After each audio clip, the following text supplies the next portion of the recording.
Tatkare sir, जे काही सुनेत्रा वहिनींनी पत्र दिलेलं होतं इलेक्शन त्या कमिशन, विषयावरती मी आज काय बोलणार नाही. पक्षांतर्गत बाब आहे. एक मिनिट आहे प्लीज.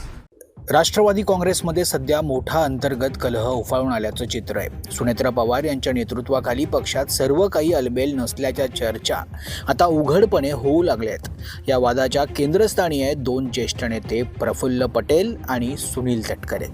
पक्षात त्यांना एकटं पाडलं जात असल्याचं बोललं जात आहे. या सगळ्या वादाची ठिणगी पडली ते एका पत्रामुळे. 10 मार्च रोजी सुनेत्रा पवार यांनी निवडणूक आयोगाला पत्र लिहिलं. या पत्रात त्यांनी स्वतःचा राष्ट्रीय अध्यक्षा म्हणून उल्लेख केला.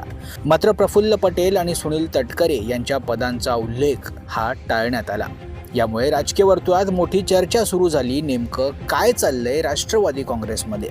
या दोन्ही नेत्यांना पदावरून दूर केलं आहे का? विशेष म्हणजे याच पत्रात पक्षाचे कोषाध्यक्ष शिवाजीराव गर्जे यांचा स्पष्ट उल्लेख करण्यात आला होता आणि हेच पत्र तयार करण्याची जबाबदारी गर्जे यांच्यावर होती. माहितीनुसार या प्रकारामुळे सुनील तटकरे नाराज झाले आणि त्यांनी शिवाजीराव गर्जे यांना झापलं.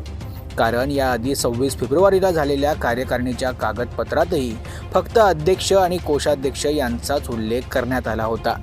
दरम्यान शिवाजीराव गर्जे यांचा राजकीय प्रवासही लक्षवेधी आहे. अहिल्यानगर जिल्ह्यातील पाथर्डी येथील गर्जे यांनी उपजिल्हाधिकारी म्हणून शासकीय सेवेत काम केलंय. नंतर त्यांनी राजीनामा देत राजकारणात प्रवेश केला आणि 2002 राष्ट्रवादी काँग्रेसमध्ये दाखल झाले. गेल्या 2 दशकांपासून पक्षाची जबाबदारी सांभाळताना ते शरद पवार यांचे विश्वासू बनले आणि अखेर 1.5 वर्षांपूर्वी अजित पवार यांनी त्यांना आमदारकीची संधी दिली. पण आता याच विश्वासू नेत्यामुळे पक्षात वाद निर्माण झाल्याची चर्चा आहे. एकीकडे नेतृत्वावर प्रश्नचिन्ह, दुसरीकडे वरिष्ठ नेत्यांमध्ये नाराजी.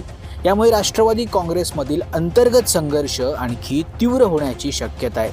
आता या वादाचा पुढे काय परिणाम होणार?